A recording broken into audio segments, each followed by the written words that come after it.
삼성전자 같은 경우에는 올해 연간 영업이익이 한 300조에서 370조 사이. TSMC 같은 경우에 90조에서 110조예요. 그래서 3배 정도 차이가 납니다. 일본 같은 경우에 1위부터 100위까지 영업이익을 합친 것보다 삼성전자의 영업이익이 20% 정도 많습니다. 일본에서도 약간 자주 섞인 한탄이 나오고 있다. 한때는 이 미국 빅텍들 구매 담당 관리자들이 계속해서 한국에 찾아왔어요. K반도체가 이제 그 정도로 이제 실적이 나오는 상황이고.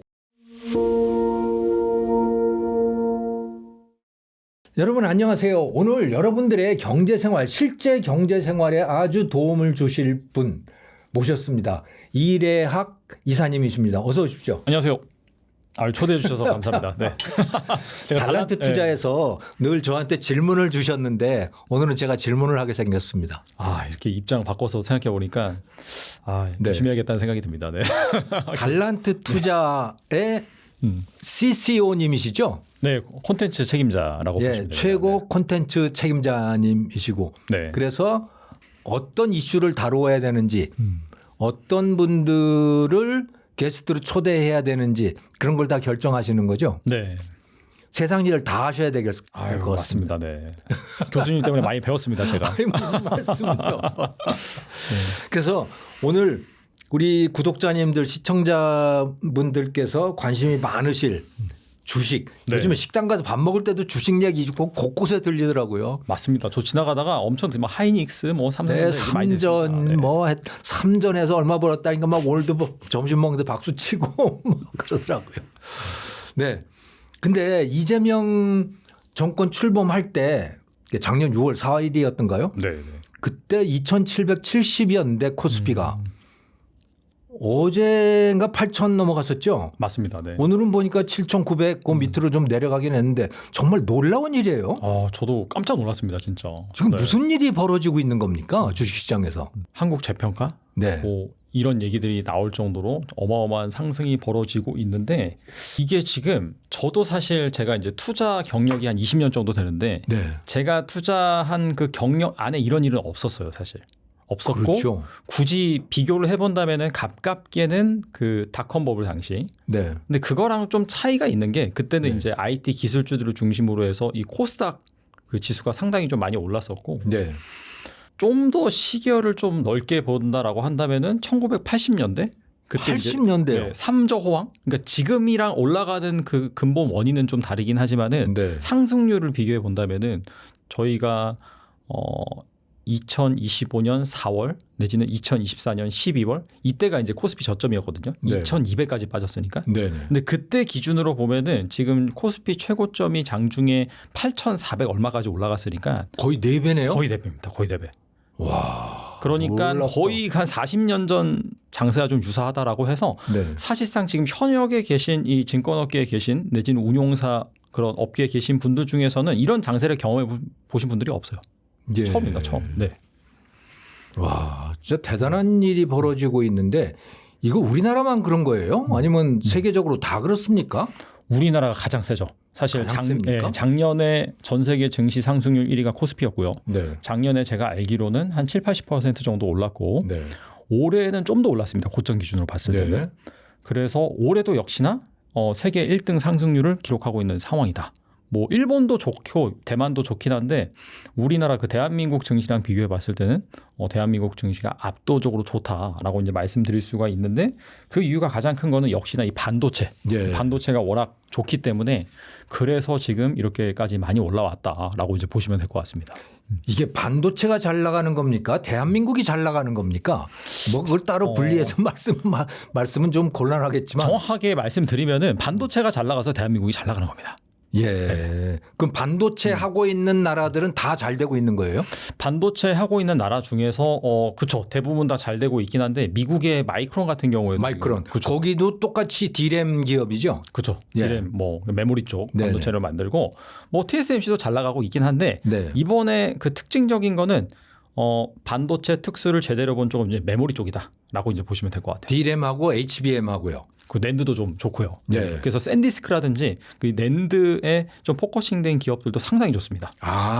낸드 플래시도 잘 나가고 있군요. 그러니까 메모리가 전체적으로 다 잘 나가네요. 그렇죠. 엄청나게 좋습니다. 지금. 메모리가 정말 반도체 중에는 좀 저급으로 취급됐는데 이번에 왜 이렇게 잘 나가는 거예요? 일단 HBM 잘 나가는 거는 네. 뭐 대부분 뭐 몇 년 전부터 많이 들으셔서 잘 아실 테고 사실 원래는 메모리 반도체이긴 한데 이 GPU라는 AI 가속기 여기에 또 이제 이 콤비로 들어간 거 그것이 HBM이라는 그런 네. 반도체이기 때문에 근데 HBM은 사실 메모리는 우리가 일반적으로 알고 있는 거는 약간 커머디티 그러니까요. 네. 쉽게 말하면은 시스템 반도체 같은 경우에는 약간 주문 제작형 케이크다라고 볼 수가 있고 네.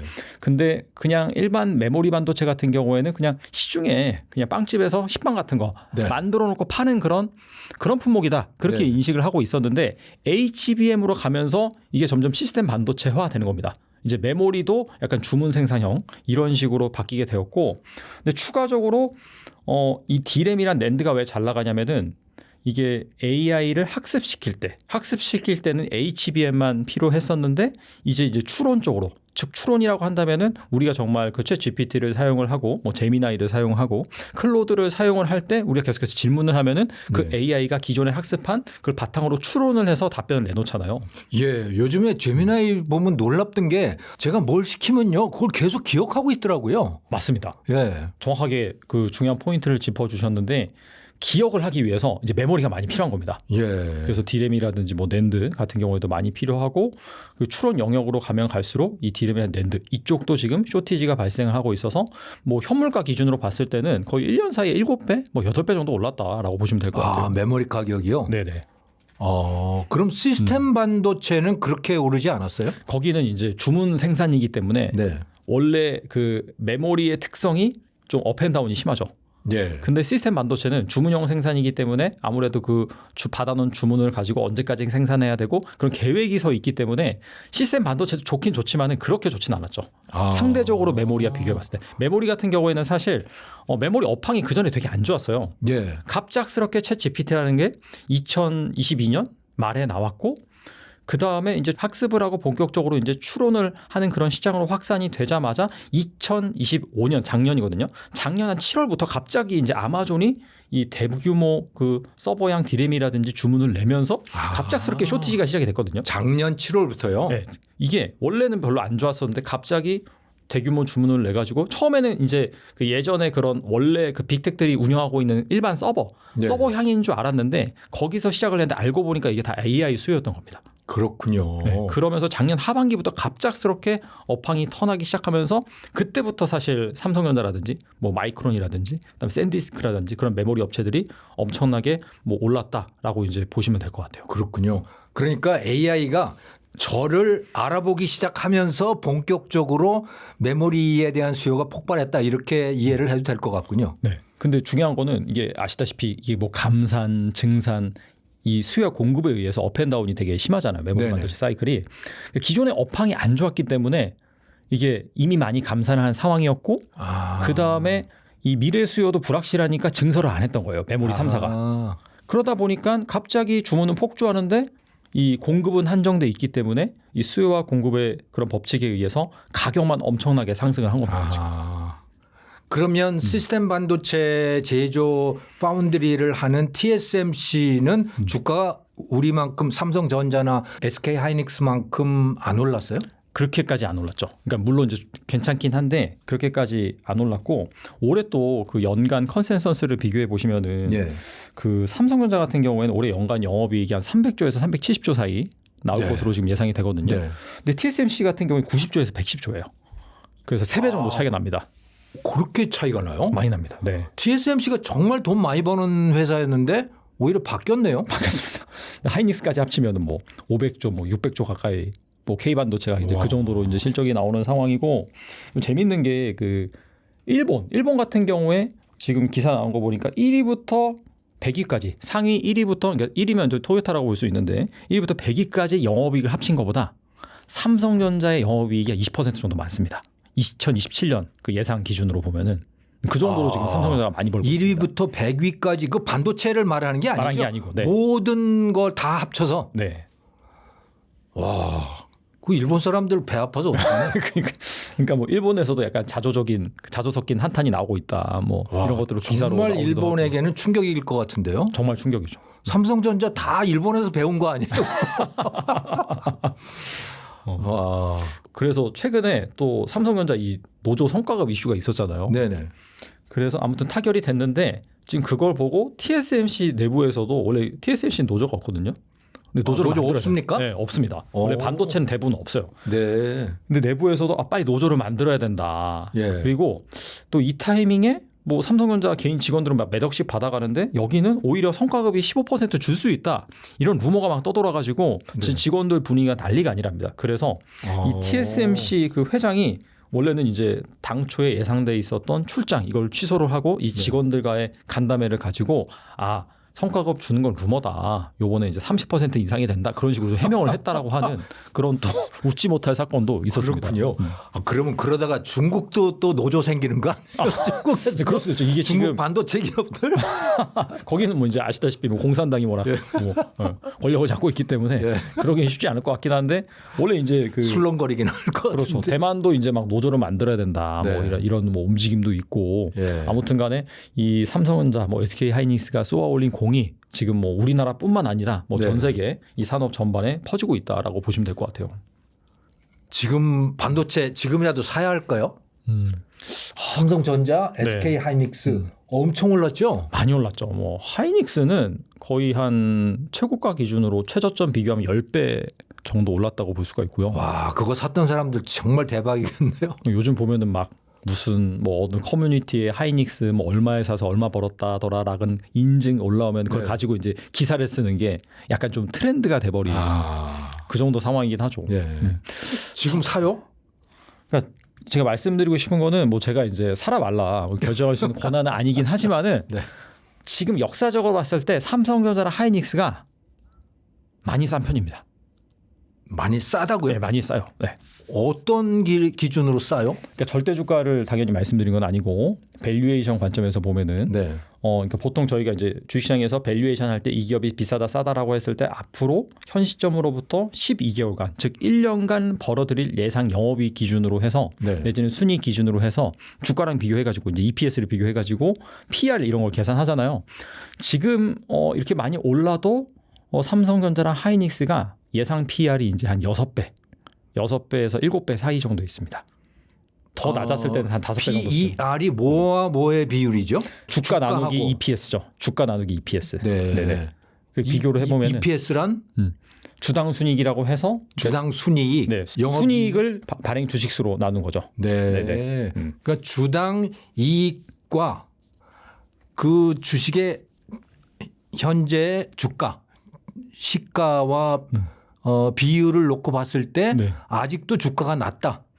미국 기업이나 뭐 대만 기업이나 이런 데하고 비교해 봤을 때. 그렇죠. 낮죠. 그러니까 지금 사도 늦지 않았다라는 말씀을 하시는 거죠. 일단 제가 이제 싸다고 이제 말씀을 드렸는데 싼다고 해서 주가 다 오르는 건 아니니까 제가 여기서 한 번 더 들어가 보면 근데 그러니까 하이닉스랑 삼성이랑 이제 평균 PR이 대략적으로 계산하면 한 10배 정도 되거든요. 근데 이게 만약에 사이클 기업이면은 PR이 가장 낮았을 때, 즉 가장 쌀 때 파는 게 맞습니다. 왜냐하면은 이 사이클 기업이면은 업앤다운, 업황, 호황과 불황의 그 벌어진 이 격차가 크다 보니까 호황 때 돈을 엄청 많이 벌거든요. 대신에 주가는 그만큼 못 가요. 그래서 밸류에이션 계산을 해보면은 주가가 고점이고 돈 가장 잘 벌 때 PR이 가장 낮습니다. 반대로 이제 불황이 왔다. 불황이 오면은 막 하이닉스 같은 경우에는 적자도 냈잖아요. 그러니까 PR이 막 몇십 배, 몇백 배 뭐 이런 식으로 올라가거든요. 왜냐하면은 적자 냈다 하더라도 주가는 그만큼 안 빠지니까. 2023년 1분기인가 그때 적자 많이 났었죠. 맞아요. 그래서 오히려 PR이 가장 높을 때가 저점이다. 일반적으로 사이클 그런 기업은 그렇게 이제 판단을 하거든요. 그렇다면은 그런 관점에서 봤을 때 이제 좀 팔아야 되는 거 아니야? 이제 고점 아니야? 이제 그런 생각이 들 수가 있는데 근데 지금 이 반도체가 재평가받는 핵심은 뭐냐면 단순히 돈을 많이 벌어서가 아니라 체질이 바뀌고 있다. 앞서서도 제가 이제 말씀을 드렸는데 원래 디램 같은 경우에는 커머디티 빵집으로 치면은 그냥 쌓아놓고 파는 식빵이라고 말씀을 드렸잖아요. 근데 이게 HBM이라는 게 탄생을 하면서 이게 사실상 주문형 생산이거든요. 그러니까 시스템 반도체처럼 간다. HBM 같은 경우에. 그러면 수요자에 맞추어서 HBM이 다른 모양으로 서로 만들어집니까? 예를 들어 구글용 또는 엔비디아용 뭐 이런 게 다 달라요, HBM이?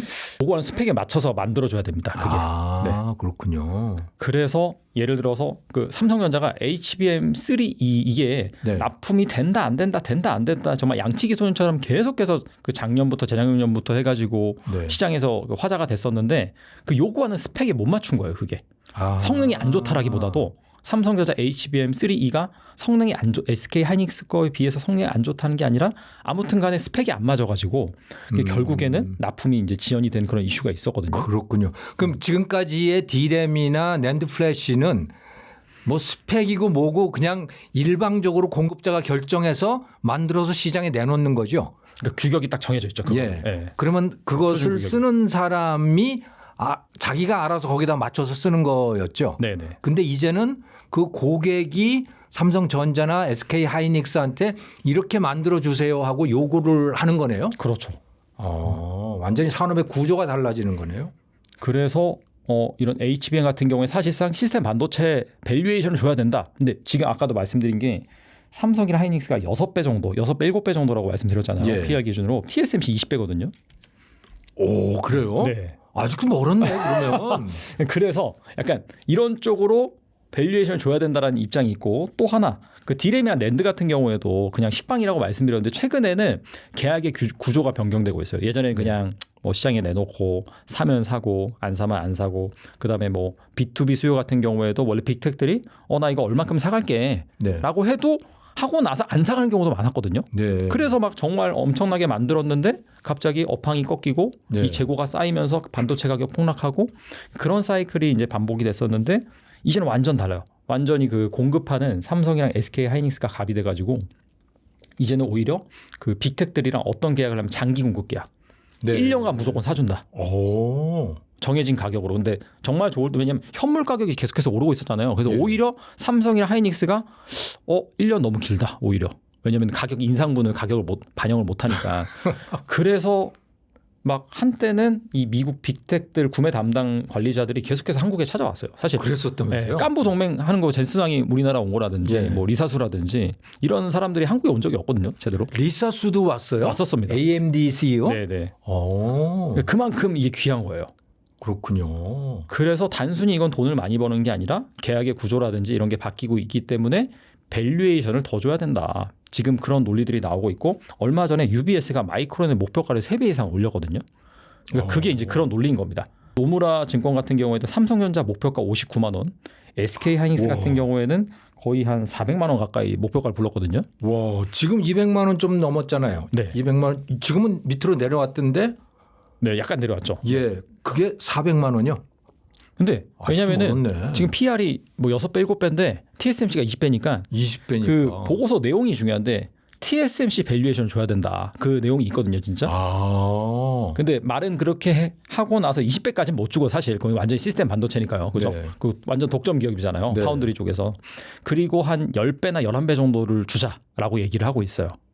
PR. 아직도 올라갈 게 많네요. 그러니까 그래서 여기서 이제 판단을 잘 하셔야 되는 게 네. 내가 보기에는 예전에 사이클 기업과 별반 다르지 않다. 이번엔 그냥 시장 네. 상황이 좋아서 그런 거다라고 생각하시면은 사실 여기에서 더 들어가긴 부담스러운 거고 반대로 아니다. 요번에는 확실히 이 메모리 반도체 기업들도 뭐 HBM이라든지 그다음에 계약 구조라든지 이런 것 때문에 예전에 줬던 PR이 아니야 더 줘야 된다라고 판단을 하시면은 지금 사도 먹을 수 있는 기대 수익을 낼 수 있는 룸이 있는 거죠. 그렇군요. 네. 그러나 보장은 못한다. 보장 못한다. 근데 재밌는 게 뭐냐면은 계속해서 바뀌고 있어요. 그러니까 뭐냐면은 연초만 하더라도 제가 방금 말씀드린 이 사이클상 고점, 그 다음에 아니다 구조적으로 재평가, 요거 의견이 반반이었거든요. 네. 이건 이제 우리나라 증권사 기준이 아니라 외국계 증권사 기준입니다. 근데 현재 시점에서는 이게 한 3대 7, 2대 8 정도입니다. 그러니까 네. 구조적인 성장이다라고 보는 뷰가 점점 많아지고 있어요. 근데 그러면 이 낸드 플래시며 D램이며 정말 높은 가격이 계속 상당 기간 유지된다는 이야기네요. 그럼 우리 PC는 언제 사요? 스마트폰 뭐 이런 것도 값이 엄청 오를 것 같은데 반도체 때문에. 그러니까 그게 이제 언제까지 유지되냐 이거는 전반적인 컨센서스가 있는데 이제 증설을 이제 작년부터 하기 시작했어요. 그래서 업황이 좋으니까. 근데 이게 완공되는 게 2028년입니다. 그러니까 2027년까지는 쇼티지가 지속이 된다. 그러니까 주가가 높아서 좋긴 한데 반도체 값이 또 비싸져서 우리 가전제품 뭐 이런 것도 다 값이 올라갈 수밖에 없을 것 같은데. 그래서 뭐 노트북이라든지 스마트폰 수요가 준 게 정말 경제 상황이 안 좋아서 준 게 아니라 네. 워낙 그 반도체 가격이 많이 올라가지고 못 네. 사고 있는 거예요 지금. 예. 네. 그쪽이 안 좋다는 게 바로 이제 방금 말씀드린 워낙 가격이 올라서 그 부분입니다. 네. 근데 이제 그 주식 투자할 때 이제 레버리지 투자 뭐 이런 걸 한다면서요? 네네. 그게 뭔지 좀 설명 좀 해주세요. 얼마 전에 이제 상장이 됐는데. 네. 그러니까 단일 종목 레버리지, 이를테면 삼성전자 단일 종목 레버리지, 뭐 SK 하이닉스 단일 종목 레버리지 이런 상품이 출시가 됐습니다. 네. 그러니까 뭐 쉽게 말하면은 삼성전자 1일 변동률의 이제 2배, 2% 오르면은 그 레버리지 ETF는 이제 4% 오르고 2% 떨어지면 4% 떨어지고 이제 그런 상품이 이제 출시가 된 거죠 최근에. 그러면 그 수익이 낮다고 4% 오른 수익이 낮다고 했을 때 그것을 지급하는 건 누가 지급을 해주는 거예요? 그 금융회사가 지급을 하는 겁니까? 그러니까 쉽게 말하면 그냥 주식이랑 똑같다고 보시면 돼요. 지급해 주는 게 아니라 예를 들어서 삼성전자 2% 올라서 뭐 10만 2천 원이 되면은 그 ETF 같은 경우에는 10만 4천 원이 되겠죠. 4% 네네. 올라가지고. 네. 그럼 아시다시피 주식처럼 시장에서 사고 파니까 누가 이제 10만 4천에 파는 거죠. 나는 이제 10만 4천에 사는 거고 네. 그런 개념이라고 보시면 됩니다. 예. 그러면 그 좋은가요? 좋은 건가요? 아니면 그러니까 어떻게 봐야 돼요? 올라갈 걸로 보면 좋은 거고 네. 떨어지거나 횡보할 걸로 보면 나쁜 겁니다. 그러니까 나쁜다기보다도 손실을 보겠죠. 그러니까 이게 손실도 2배네요. 그렇죠. 이게 근데 이게 잘 생각하셔야 되는 게 예를 들어서 삼성전자가 지금 뭐 한 30만 원이라고 치고 이게 한 60만 원이 되잖아요. 그러면은 뭐 그 레버리지 ETF는 뭐 90만 원이 되냐? 뭐 그런 건 아닙니다. 네. 왜냐하면은 이게 1일 변동률의 2배거든요. 그러다 보니까 복리예요, 복리. 네. 그래서 이게 100만 원이 넘어갈 수도 있고. 복잡하네. 네. 예. 그러니까 왜냐하면 이게 2% 4%씩 올라가니까 그러니까 2%씩 매일 상승해서 2배가 되는 거와 4%씩 그럼 같은 게 매일 상승하잖아요. 네. 복리로 되기 때문에 3배가 될 수도 있는 거예요. 우와, 이런 식으로. 그건 기하급수적으로 오른다는 소리죠. 그렇죠. 근데 반대로 생각하면은 예를 들어서 이게 2% 어떤 자산이 2% 오르고 2% 떨어지고 2% 오르고 2% 떨어지잖아요. 네. 뭐 그렇게 한 100일이 지났는데 뭐 100일 전과 똑같다고 치면은 네. 그 복리로 추정하는 자산 같은 경우에는 오히려 0으로 수렴합니다. 0으로 갈 수 있어요? 네, 0으로. 왜냐면 예를 들어서 104만 원이 됐다가 이게 4% 떨어지면 99만 얼마가 되거든요. 네. 네. 또 4% 오르고 또 4% 떨어지면 계속 낮아져요. 그런 식으로. 그래서 핵심 뭐냐면은 삼성전자 주가가 횡보하거나 하락하면은 당연히 손해를 봅니다. 횡보해도 안 되는 거예요. 횡보해도 안 되는 거예요. 이렇게 변동성이 있고 계속 움직이면은 원래 본주 주가는 그대로인데 이 2배로 추정하는 그런 ETF 같은 게 하락할 수도 있습니다. 이게 음의 복리 효과라고 하는데 반대로 뭐 계속해서 상승한다. 플러스 복리 효과가 발생하기 때문에 수익이 엄청나는 거죠. 네. 그래서 이제 그런 것들을 잘 감안을 하시고 좀 그러면 만약에 삼성전자 또는 SK 하이닉스 주가가 그 PER이 TSMC만큼 20배까지 갈 수 있다라고 네. 예상을 하시면 네. 이 레버리지 ETF 하는 게 좋겠네요. 그럼 살만하죠. 네. 근데 아니면 네. 어려워요. 주식 투자 어려워. 어렵긴 한데 아무튼 네. 뭐 아직은 뭐 그런 좀 저평가 관점에서도 볼 수 있다라고 이제 보시면 될 것 같습니다. 네. 근데 우리 저 구독자님들 중에 그래도 반도체 너무 많이 올랐어. 내가 볼 때는 이제 반도체 이제 그만해야 돼라고 하시면 그러면 다른 종목 살만한 게 어떤 게 있어요? 이제 어차피 이 반도체가 네. 왜 오른지를 살펴보면은 결국에는 이 AI 때문에 오른 거거든요. 예. 이걸 지금 반도체를 다 사주는 주체가 이 미국의 빅텍들, 뭐 구글, 뭐 아마존, 마이크로소프트, 뭐 등등 이런 빅텍들이 다 사주는 건데 그들이 결국에는 이 AI 서비스를 위해서 만드는 건데 AI의 서비스의 끝은 뭐냐면은 이제 피지컬 AI 로봇으로 볼 수가 있습니다. 로봇, 휴머노이드 로봇이요. 그렇죠. 네. 그러다 보니까 이 휴머노이드 로봇 이 부분을 여러분들이 좀 관심을 가지면 좋을 것 같고. 그럼 어떤 종목이 있어요? 근데 로봇은 이제 막 어떻게 본다면은 이 탄생하고 막 초기 산업이라고 보시면 될 것 같긴 하거든요. 예. 그래서 뭐 우리나라 대표적으로 본다면은 뭐 로보틱스 붙은 종목들 많이 있습니다. 뭐 두산 로보틱스도 있고 네. 뭐 레인보우 로보틱스도 있고 하지만은 이 뭔가 이 완제품을 만드는 대표적인 기업은 이 보스턴 다이내믹스를 보유하고 있는 이제 현대차. 네. 라고 이제 볼 수가 있으니까 현대차 주가가 그래서 원래는 그냥 자동차 만드는 기업이다 보니까 PR을 한 5배밖에 안 줬거든요. 네. 최근에 10배 이상을 주고 있죠. 그게 로보틱스 때문에 그런 거군요. 그렇죠. 보스턴 다이내믹스. 원래는 이게 구글이 가지고 있었다가 수익성이 안 나서 소프트뱅크한테 팔았는데 네. 소프트뱅크가 다시 이제 현대차한테 팔았습니다. 그때 그렇구나. 샀을 때는 비난이 많았어요. 네. 왜 저런 걸 사냐. 그러게 언제 되겠어 저거. 그랬죠. 어제 구글도 버리고 뭐 소뱅도 버렸는데 저걸 네. 왜 사냐라고 그 비판이 많았지만은 이 작년 또 12월 기점으로 이게 재평가가 되거든요, 사실. 특히나 이제 CES 이게 있다 보니까 여기에서 이제 아틀라스 로봇을 이제 선보였고 때마침 또 분위기 자체가 그런 테슬라가 이제 추진하고 있는 옵티머스 로봇 이런 것들이 네. 활개를 치고 중국에서도 휴머노이드 로봇 많이 만들고 있으니까 네. 그래서 그런 또 전 세계적인 분위기 여기에 이제 편승을 해서 이 아틀라스 로봇이 주목을 받으면서 네. 현대차 주가 순식간에 2배 올랐죠. 그래서. 그렇군요. 그럼 보스턴 다이내믹스는 비상장이에요? 비상장인데 이제 조만간 미국에 상장을 할 겁니다. 그건 미국의 보스턴 다이내믹스는 미국에 상장을 한다. 그런데 현대차가 보스턴 다이내믹스를 보유하고 있기 때문에 네. 보스턴 다이내믹스의 그 로보틱스 가치는 현대차 주가에 지금 반영이 돼 있는 거군요. 그리고 이제 단순히 그것뿐만 아니라 이제 현대차가 결국에는 이제 큰 비전이 뭐냐면은 보스턴 다이내믹스만 가지고 있는 게 아니라 로봇 파운드리를 할 거다.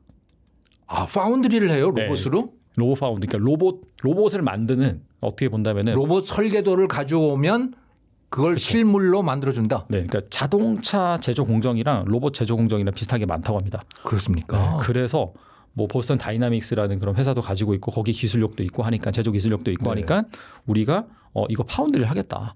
좀 그런 비전을 가지고 있습니다. 신기하네. 로봇도 파운드리 비즈니스가 나오겠군요. 원전도 나오고 뭐. 네. 두산 에너빌리티가 뭐 그 원자력 발전 가지고 네. 그거 가지고 파운드리 한다고 그러는데 로봇도 그런 게 나오군요. 그래서 제 생각에는 특히나 이런 초기 산업들 같은 경우에는 우후죽순 되게 많거든요, 기업들이. 네. 근데 사실 돈 벌고 있는 기업은 거의 없다고 보시면 돼요. 그게 당연한 겁니다. 왜냐하면 테슬라 옵티머스도 지금 돈을 못 벌고 있기 때문에 당연한 거기 때문에 이럴 때는 그냥 내가 어떤 기업 한두 개만 투자한다라기보다도 그런 ETF나 이런 좀 한꺼번에 많이 담을 수 있는 여러 종목들을 경쟁력 있는 기업들을 그런 걸로 투자하시는 게 좋은데 그런 관점에서 뭐 타이거 코리아 휴머노이드 로봇 산업 이런 ETF 이런 ETF에 관심을 가져보시는 것도 제 생각에 괜찮을 것 같고 그다음에 우리나라가 좀 어떻게 본다면은 어차피 로봇은 정말 최첨단 산업이고 한 축에서 미국이 꽉 잡고 있고 중국은 또 엄청난 물량 공세로 해가지고 휴머노이드 로봇 꽉 잡고 있고 뭐 우리나라는 그래봤자 현대차 하나밖에 없는 거 아니냐. 뭐 기존에 있는 로보틱스 기업들은 사실상 산업용 로봇 만들던 기업들이고 근데 우리나라가 가지고 있는 또 장점이 있습니다. 그게 뭐냐면은 미국은 없어요. 미국은 없는데 우리나라는 제조 강국이잖아요. 나름. 그러다 보니까 이 휴머노이드 로봇이 사실 가장 먼저 투입되는 곳은 서비스 분야가 아니라 제조, 물류 이런 쪽이거든요. 생산 공정에 들어가는 거죠. 거기에 먼저 들어갑니다. 서비스는 너무나 다양하고 훨씬 더 난이도가 높기 때문에 그건 이제 나중에 들어가는 거고. 근데 우리나라처럼 이렇게 이 제조업 현장이 다각화돼 있고 많은 곳이 없어요. 미국은 특히나 없습니다. 뭐 아시다시피 미국 제조업이 지금 많이 쇠퇴해가지고 지금 리쇼링 정책이라든지 뭐 트럼프 대통령이 계속해서 우리나라에 뭐 공장 지어라라고 하잖아요. 근데 우리나라는 그게 상당히 환경이 잘 갖춰져 있어가지고 결국에는 이 휴머노이드 로봇을 만든 다음에 이 제조나 물류센터에 투입을 해가지고 데이터를 쌓아야 되거든요. 그래서 트레이닝을 한 거거든요. 실전을 경험을 해야 되는 거죠, 로봇들도. 그렇죠. 근데 우리나라가 그 경험하기에 되게 좋은 현장이라는 거죠. 그렇군요. 그래서 이 로봇을 뭐 많은 그런 스타트업들이 그렇게 하고 있다라고 해요. 그러니까 중국에서 값싼 휴머노이드 로봇을 들어온 다음에 우리나라에서 이제 트레이닝 해가지고 약간 소프트웨어를 만든다라고 합니다.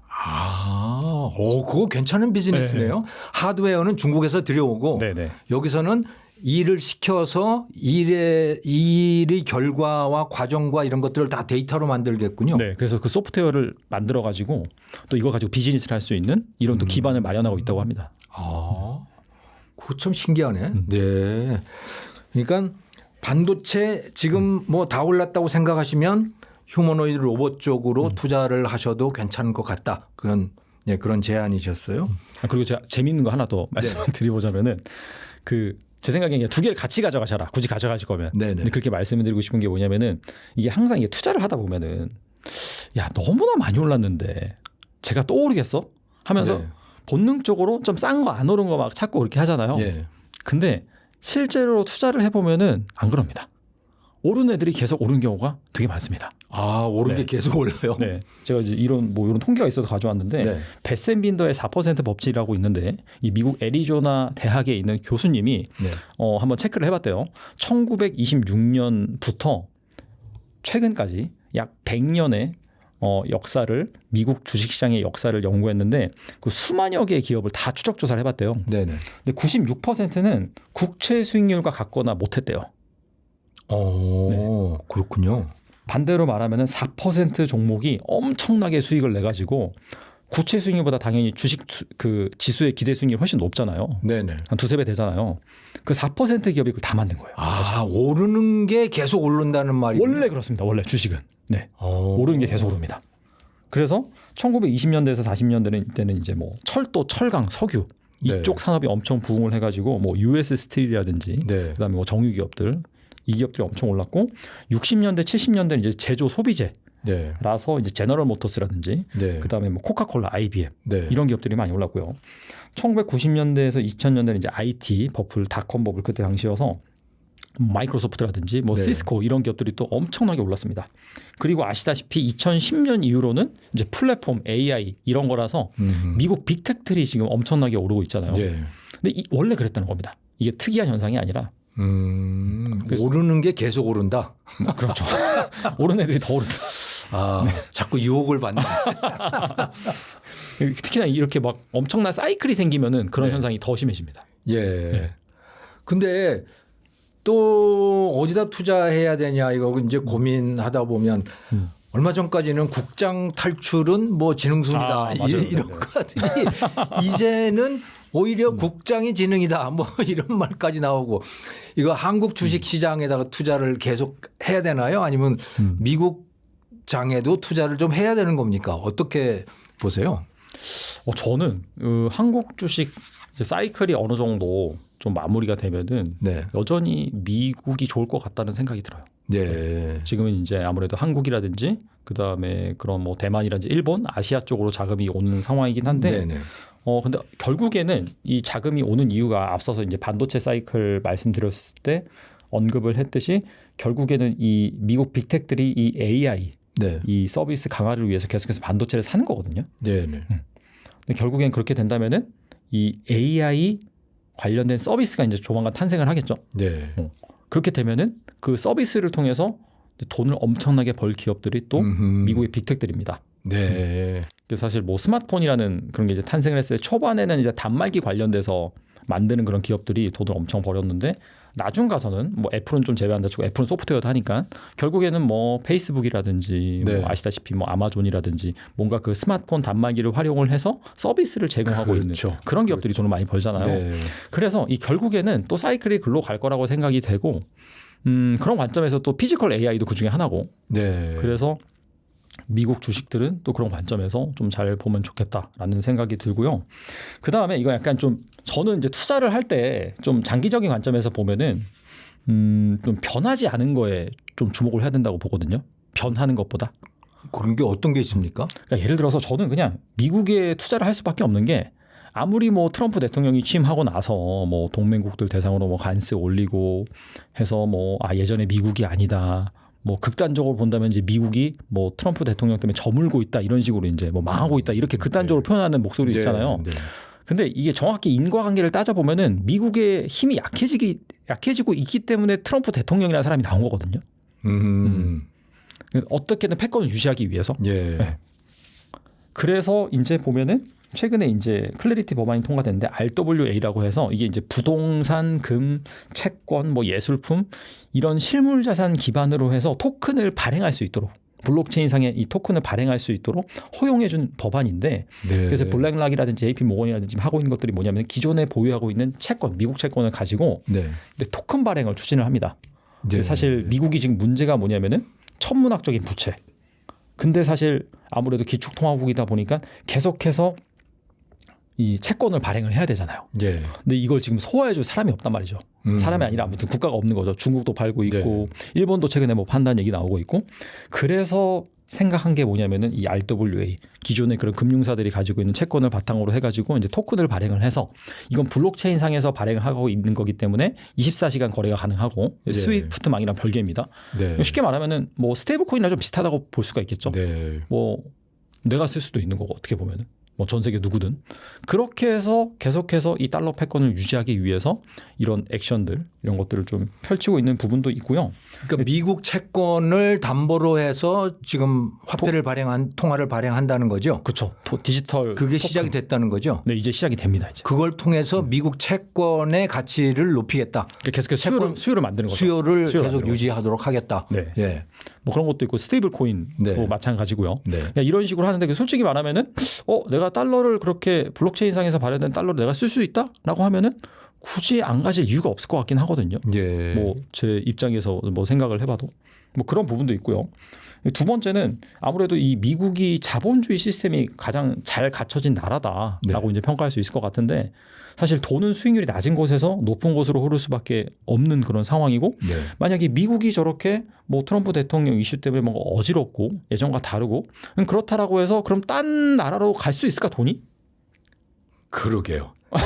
중국으로 갈 수 있을까? 맞아요. 미국이 좀 약해진다고 네. 하더라도 네. 다른 나라가 대체할 수는 없는 거죠. 대체할 수가 없죠. 네. 중국으로 갈 수도 없고 네. 유럽으로 갈 수도 없고 네. 그렇잖아요. 지금 좀 아시아로 오긴 했는데 네. 이거는 솔직히 말하면 미국 빅테크들이 돈을 썼기 때문에 아시아로 오는 거고 네. 그런 것들을 다 따져봤을 때 그리고 그러면 지금 뭐 일론 머스크 같은 경우에 스페이스 X 상장해가지고 뭐 테슬라 합병한다 뭐 네. 이러고 있고 뭐 클로드를 만든 엔트로픽, 네. 뭐 팔란티어도 있고 그런 기업들이 계속 나오잖아요. 미국에서는. 하긴 놀라운 것들은 네. 다 미국에서 생겨나더라고요. 네. 그러니까 그게 결국에는 이 자본주의 시스템이 너무나 잘 갖춰져 있기 때문에 네. 뭐 아무리 정치권에 좀 혼란스럽고 한다 하더라도 결국에는 이 돈은 뭐 미국으로 몰릴 수밖에 없지 않느냐. 네. 저는 이게 변하지 않는 거라고 생각하거든요. 네. 당분간은. 그런 것들을 보면은 결국에는 미국에 좀 투자를 하는 것이 좋겠다라는 생각이 들고 그런 차원에서 그럼 뭐 내가 미국 주식을 투자한다면 어디에 투자하는 게 좋을까? 오렌 버핏 같은 경우에는 자기가 죽으면은 S&P 500 90% 투자하고 채권에 10% 이렇게 투자라고 했는데 저는 뭐 똑같이 따라하면 좀 그러니까 저는 나스닥 네. 100 여기에 투자하는 게 어떨까? 대부분의 자산을 네. 아무래도 이 기술, 뭐 네. AI 이런 쪽이 있다 보니까 그래서 타이거 미국 나스닥 100 이게 2010년에 상장을 했는데 이게 10,000원에 상장했는데 지금 거의 20만 원이에요. 오, 네, 20배가 올랐습니다. 네, 20배가 올랐습니다. 네. 물론 과거 수익률이 미래를 보장해 주진 않지만은 네. 그럼에도 불구하고 방금 말씀드린 돈이 사실 이것저것 따져보면 다른 나라로 갈 데가 없네. 그리고 네. 첨단 IT, AI 기업은 다 미국에서 나오네. 네. 그런 관점에서 생각해 보면은 저는 여기에 투자하는 게 맞지 않을까? 길게 네. 보면은 그렇게 생각하고 있습니다. 흔들린다, 약해졌다고 해도 여전히 미국이 그렇죠. 최고다. 네. 왜냐면은 네. 뒤에 나오는 얘기긴 한데 네. 다른 곳은 이게 상당히 경직돼 있습니다. 기업 활동하기가. 네. 하긴 중국이 2위라 그래도 전혀 완전히 성격이 다른 것 같아요. 성격이 다르죠. 네. 네. 물론 거기도 첨단 그런 기술 기반이 나오긴 하지만은 자발적으로 나온 게 아니라 네. 공산당이 이제 강제로 어떻게 본다면은 압력을 넣어서 임의로 키운 거잖아요. 네. 그건 좀 애매하죠, 좀. 네. 그렇군요. 네, 좋은 말씀 감사합니다. 자, 이번에는 이제 한국 경제 전체에 대해서 좀 말씀을 청해 듣겠습니다. 자, 삼성전자 총파업하는 거 가지고 정말 사람들이 관심도 많았고 걱정도 많이 했고 그런데 그래도 뭐 마무리는 잘 됐어요. 네, 네. 앞으로 이거 어떻게 해야 될 것 같습니까? 이게 문제가 근데 지금 그 기사 보셨는지 모르겠는데 카카오도 이제 총파업. 예, 그러니까 다른 데로 쫙 퍼져나갈 것 같아요. 이미 퍼져나가고 있는 분위기 같아요. 뭐 삼성전기도 한다 그러고 뭐 다른 대기업들도 한다 그러고. 그래서 이게 또 결국에는 또 미국에 투자할 수밖에 없는 이유가 여기서 나오긴 하거든요. 근데 저는 개인적으로 제가 생각하기에는 노조분들이 나쁜 사람은 아니에요. 그러니까 사실 우리 보면 대한민국 정서를 보면은 노조 욕하는 그런 정서가 있거든요. 노조 사람이 비판하고. 나쁘게 하겠습니까? 그럼 뭐가 문제냐? 네. 우리나라 노동 시스템이 문제예요. 네. 그러니까 노동법이 문제입니다. 결국에 봤을 때. 네. 그러니까 저도 사실 그냥 예전에는 그렇게 깊게 생각 안 했는데 네. 저도 사실 간접적으로 투자를 하고 있어가지고 삼성전자에 네. 이번에 이제 파업 이슈가 이 사회적으로 상당히 좀 이슈가 됐잖아요. 네. 찾아봤는데 OECD 국가 중에서 우리나라만 파업 시에 대체 근로가 불가합니다. 아, 그렇죠. 네네. 그렇죠. 그 이유가 파업권 권리가 훼손이 된다. 파업할 수 있는 권리가 그러니까 한마디로 낮아지기 때문에 이게 힘을 못 쓰기 때문에 사측에서는 대체 인력을 쓸 수가 없어요. 그러니까 다른 나라들 같으면 노조가 파업을 한다. 그래서 파업을 하더라도 사용자가 다른 근로자들을 대체해서 공장을 돌릴 수 있는 거죠. 그렇죠. 우리나라는 그게 불가능한 거고. 미국은 완벽하게 그렇게 할 수가 있고 네. 유럽이나 일본 같은 경우에는 제한적으로 할 수가 있습니다. 네. 보니까요. 네. 우리나라만 안 돼요. 그게 원칙적으로. 그러니까 우리나라 되는 거는 버스, 그러니까 교통, 물류, 뭐 가스. 그러니까 우리나라의 기본적인 되게 공공재 성격에 있는 품목만 대체 근로가 됩니다. 네. 한 50%만 네. 파업 뭐 근로자의 50%만 대체 근무가 되고 나머지는 그게 안 돼요. 그러니까 사용자의 권리라고 하는 건 거의 없습니다. 그런 상태인 거죠. 그리고 이제 뭐 예를 들어서 우리나라는 사실 기업하기가 상당히 좀 어려운 게 뭐냐면은 뭔가 기업 경영 활동하면서 법적으로 문제가 생기면은 거의 대부분 형사처벌입니다. 그러게요. 형사 조항이 거의 한 350 몇 개가 있어요. 네. 그리고 그래서 이 노동법 이 파업 관련해서도 사측에 뭔가 법적으로 어기면은 형사처벌 받는 경우가 많습니다. 근데 반대로 이 노조 측은 받는 경우가 거의 없어요. 예. 여태까지 통계를 보면은 그런 것도 네. 있고, 그 다음에 그 사업 뭐 현장 점거라든지 이런 것도 다 법적으로 허용을 해줘요. 파업하고 나서. 네. 그러니까 중요한 생산 시설 같은 경우에 안 되긴 하는데 뭐 사무실이라든지 뭐 점거라든지 이런 것도 네. 보면은 법적으로는 가능합니다. 근데 이게 사실 어떻게 보면은 기업의 재산이고. 사실 어떻게 본다면 그 거기 투자한 주주의 몫이거든요. 주주 거잖아요. 네. 기업이라고 하는 게 기본적으로 주주 거죠. 근데 그 노동자들이 그거를 점거를 해도 법적으로 괜찮습니다. 그러니까 네. 주주권을 어떻게 본다면 침해하는 건데. 네. 그러니까 결론은 뭐냐면은 파업을 안 하면 손해예요. 노조 입장에서. 노동자분들 입장, 근로자분들 입장에서는 파업이라고 하는 거는 밑자의 본전인 거군요. 그렇죠. 말하자면. 뭔가 큰 액션을 취할 때는 리턴이 있고 리스크가 있어야 되는데 네. 두 개를 고려해서 이거 고민을 하다가 결정을 하거나 네. 이렇게 해야 되는데 이거는 리스크는 거의 없고 리턴만 있는 거죠. 어떻게 보면은. 예. 그러니까 이런 구조다 보니까 사실 이 파업 같은 이런 흐름이 좀 우후죽순으로 지금 번지고 있는 거고 네. 이런 것들을 봤을 때는 일단은 이게 결국에는 너무나 그 삼성이랑 SK하이닉스가 돈을 잘 벌어서 네. 발생한 이슈이긴 한데 이런 것들이 그 기업의 성장에 좀 발목을 잡는 것이 아니냐 이렇게 볼 수가 있는 거고 이게 이제 뭐 잘 아시겠지만 사이드 이펙트가 분명히 나옵니다. 예. 이미 나왔고요. 그러니까 해외로 가는 거죠. 다른 나라로. 그렇죠. TSMC 같은 데로 이제 번져 나가는군요. 가는 거 솔직히 지금 뭐 트럼프 대통령 같은 경우에도 미국에다 투자해라 지금 뭐 거의 뭐 반강제적으로 하자고 하잖아요. 미국에서 오라 그러겠네요, 이제. 그렇죠. 그리고 네. 사실 경영자들 입장에서는 뭐 상당히 말이 되는 거죠. 미국 가서 하면 그런 문제가 상당히 줄어들 테니까. 네. 네. 그런데 그 이재명 대통령 그 열성 지지자들 개딸이라고 하는 사람들이 최근에 어떤 신문 칼럼을 보니까 그 개딸들이 개미가 됐다고 요즘에. 그래서 이재명 네. 대통령을 따라서 이제 주식 투자를 하게 됐대요. 그 개딸들이. 네. 근데 이제 그 노조가 그렇게 하니까 이 사람들이 상당히 당황을 하는 거예요. 그러니까 이게 어떻게 보면 좀 주주의 이익을 침해하니까. 그렇죠. 네. 이게 완전히 어떻게 본다면은 이게 모순인 거죠. 네. 모순적인 상황이 발생하고 원래 이제 그 이거 뭐 정치적인 얘기는 아니지만은 네. 원래 그쪽 속성 분들이 뭐 그러니까 노동권 보장 예. 뭐 이런 것들을 외치긴 하지만은 결국에는 여기서 이제 컴플릿이 발생하는 거죠. 그러게 네네. 말입니다. 좀 변화가 있을까요? 근데 있어야 되는데 이게 네. 없으면은 그러니까 이미 저는 제 생각에는 이미 기업들이 해외로 많이 나갔거든요. 왜냐하면 어차피 수출 기반 기업들이 대기업들이다 보니까 이분들이 그럼 국내에서 가만히 있겠습니까? 당연히 해외에 가서 사업하겠죠. 앞으로 점점 더 나갈 것 같은데요. 이미 많이 나갔고요. 이미 많이 나갔다는 그 증거가 뭐냐면은 제가 보니까 2022년 그때부터 보니까 그때 이제 인플레이션이라는 그런 좀 이슈도 있었긴 했지만 소매 판매기라든지 여러 가지 지표를 살펴보면은 역성장 계속했어요. 역성장 계속했다가 작년 하반기부터 살짝 플러스 전환하고 아마 올해는 뭐 우리나라가 워낙 잘 버니까 그리고 이제 성과금 많이 받잖아요. 이분들이 그러니까 내년에 받긴 하지만은 이미 미리 쓸 거잖아요. 그래서 올해는 내수가 좀 좋을 것 같긴 해요. 그렇긴 한데 뭐 아시다시피 자영업자 폐업률 100만 명이 넘어섰다. 그러니까 양질의 일자리가 없다. 이런 부분들이 이미 기업들이 해외로 많이 나가서 저는 그런 거라고 이제 생각을 하거든요. 그렇죠. 근데 예를 들어서 뭐 삼성전자든 SK 하이닉스든 미국에다가 공장을 만들어서 미국에서 이익이 나오면 그 이익이 우리나라 주가에 반영이 되는 거죠, 다. 그렇죠. 그러니까 주가하고는 사실은 주가는 여전히 좋지만 일자리는 없는 거죠. 일자리는 없는 거죠. 그러니까 이렇게 되면 될수록 양극화가 더 심해지는 겁니다. 결국에는. 참 그거 좀 이제는 좀 그런 것들을 좀 생각해야 되지 않을까 하는 그런 우려가 드네요. 근데 이런 것이 그러면 원달러 환율하고도 또 관련이 있겠네요. 있죠. 있어서 사실 또 많이 올랐고 그다음에 뭐 대부분의 사람들이 이제 동의를 하는 게 공감을 하는 게 결국에 이제 해외 투자가 많이 늘어서 그렇다. 그 부분도 좀 있죠. 근데 두 개가 다 있다라고 저는 봅니다. 그러니까 해외 투자로 해외에 나가서 돈을 벌더라도 그게 주가에 다 반영이 되지만 하지만 환율은 이제 원화 가치는 떨어지는 거죠. 그렇죠. 뭐 아무래도 이제 미국 주식을 많이 가지고 있다 자꾸 보니까 미국에다가 투자를 하니까 그러니까 원화를 팔고 달러를 사서 투자를 하는 거다 보니까.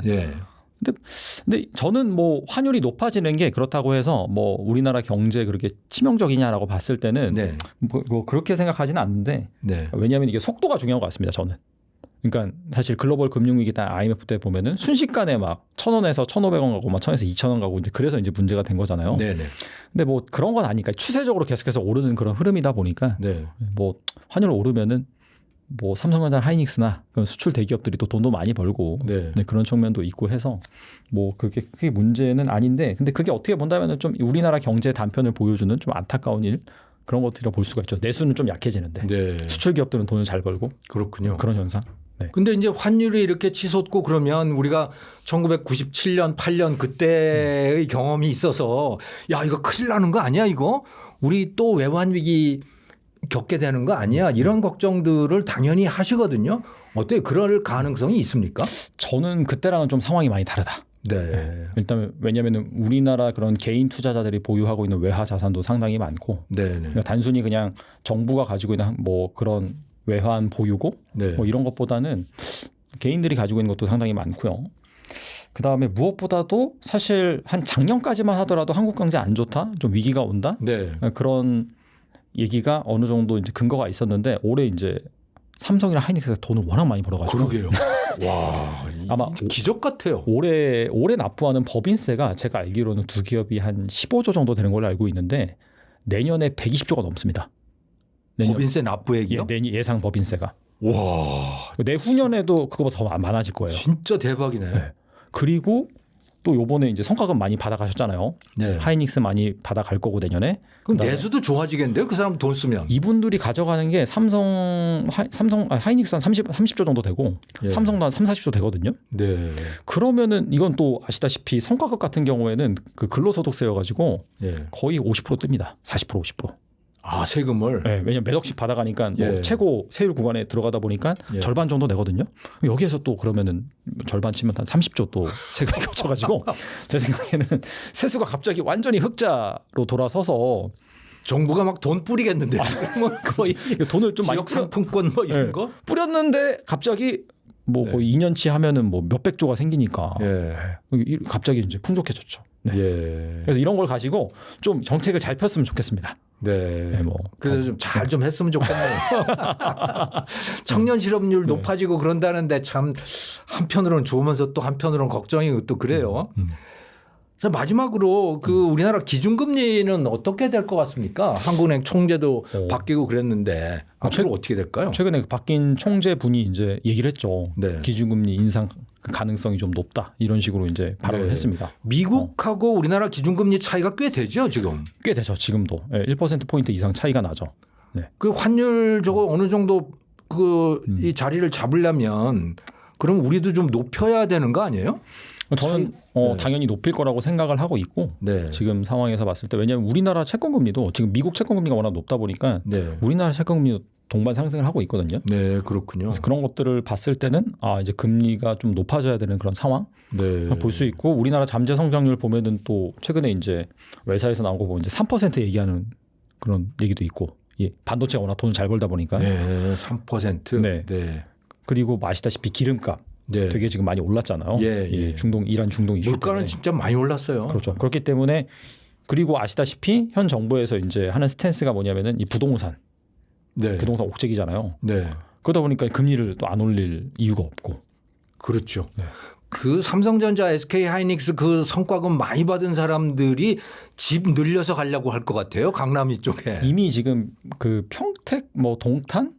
평택은 아니고 동탄 이쪽에 보면 들썩들썩하답니다. 이미 집값 당연히 그럴 것 같아요. 됐고 거기에 있는 백화점 매출이 22% 올랐대요 이미. 와. 왜냐하면 미래 받을 거니까 지금 쓰는 거죠. 어차피 받는 거 확정됐으니까. 그렇죠. 그러니까 이게 참 돌고 도는 것 같아요. 사실 정부는 지금 부동산 잡으려고 가격 안 오르게 하려고 막 억제고 있는데 갑자기 성과급 이런 거 막 노조에서 해서 딱 받으니까 이 사람들 인원수 다 합치면은 한 10만 명 넘을 텐데. 그러니까 돈 생기면 뭐 하겠어요. 집 늘리는 거죠. 그리고 이제 한 1-2천만 원 늘면은 이런 걸로 이제 소비를 쓸 것 같긴 한데. 근데 1-2천만 원이 아니라 많게는 6억, 7억 나온다고 하잖아요. 그 중에 많이 받는 사람들 10억도 먹을 것 같은데. 그러면 이걸로 집 사겠죠, 사실. 무주택자 같은 분들이 계시면은 아니면은 더 좋은 집으로 간다든지. 그래서 이게 참 어떻게 본다면 좀 아이러니? 지금 이분들이 집 사면은 당연히 또 집값이 내년 그래서 초에 집값이 오를 것 같다는 생각도 좀 들고요. 성과급이 나온 시기에. 그 집값 잡으려고 기준금리를 올릴 가능성도 꽤 있겠네요. 있을 것 같고 이게 또 한국은행이 최근에 발표한 그런 또 보고서 보면은 이렇게 뭔가 이렇게 돈을 많이 벌면은 사실 이 경제로 흘러 들어가는 비중은 3분의 1 정도래요. 자산으로 간답니다. 나머지는. 그래서 이제 그런 것들 감안한다면은 아무래도 내년에 또 한번 집을 사려는 그런 수요 때문에 집값이 또 상승할 수도 있는 아무리 그런 억제 정책임에도 불구하고. 그러게요. 하긴 거기다가 요즘에 그 전쟁 나고 그래서 해외 여행도 가기도 쉽지가 않을 텐데 그 많이 생긴 그 돈을 다 어디다 쓸까 생각하면 결국 집 늘릴 수밖에 없을 것 같은데요. 네, 저도 그렇게 생각을 합니다. 자, 마지막으로 우리 구독자님, 김종호의 경제TV 구독자님 또 시청자님들께 하시고 싶은 말씀 또는 권고하실 말씀 있으시면 좀 들려주십시오. 네, 오늘 주식 투자 그리고 한국 경제 또 미래에 대해서 좀 다뤄봤는데 우리나라 주가 많이 올랐다 하더라도 여전히 삼성전자, SK하이닉스 이 반도체 초황 특수 때문에 앞으로도 돈을 더 잘 벌 것 같고 그런 관점에서 제가 말씀드렸던 그 기준을 가지고 투자할 때 판단을 하시면 좋을 것 같고요.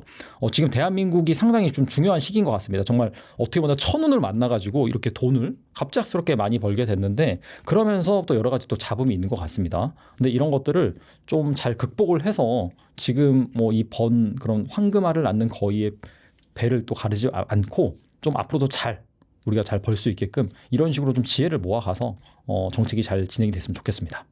네, 감사합니다. 오늘 이일학 이사님 모시고 오늘 아주 귀한 말씀, 생활에 직접 도움이 되는 말씀들을 청해 들었습니다. 오늘 나와주셔서 감사합니다. 감사합니다. 여러분 시청해 주셔서 감사합니다.